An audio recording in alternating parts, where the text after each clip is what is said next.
Sundargarh जिलार Rajgangpur Chandra engineering रे कार्यरत श्रमिकों मृत्यु अभियोग। मृत श्रमिक जनक होउछंती फगु माझी। फगु कार्य करुथिबा समय रे असुस्थ होई हॉस्पिटल चिकित्साधीन अवस्था रे तांकर मृत्यु घटिथिबा संपर्कीय अभियोग करिसेंती। तबे मृत श्रमिकों परिवार सदस्यों को 20 लाख टंका आर्थिक सहायता प्रदान पई दाबी रे इस्पात जनरल हॉस्पिटल मग हाउस रे मृतदेह अटक रखी संपर्कीय और आईएनटीयूसी श्रमिक संगठन आंदोलन करिछे।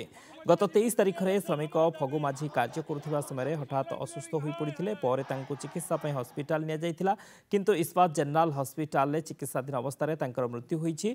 आर्थिक सहायता दिया न गले मृतदेह मग हाउस रे अटक रहिबो बोली चेतावनी दैछंती आंदोलनकारी।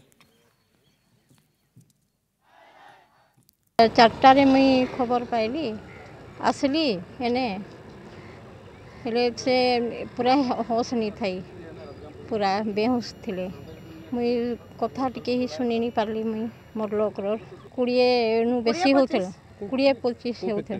फैक्ट्री जेते बेले पसिथिले काम करूथिले से अवस्था रे तांकर सेठी ही सेंसलेस ही पड़ीथिले।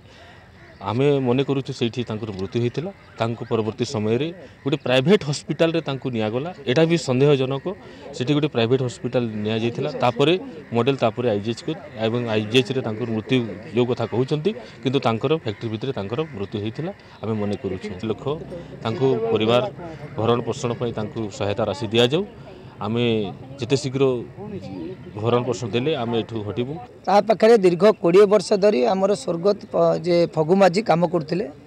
20 वर्ष लानी जने काम करूजे ता पई माने मासेरे तार ऑफ नाही, मास सारा 30 दिन काम करछथि, किंतु मिनिमम वेज भी दउ नथला।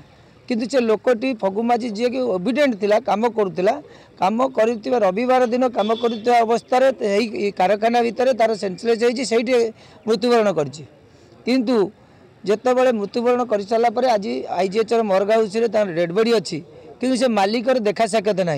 दाबी जो यथार्थ दाबी जी 20 वर्ष काम कर 20 वर्ष 20 लाख टका से दाबी कर अनुकंपामूलक चाकरी राशि दवाई।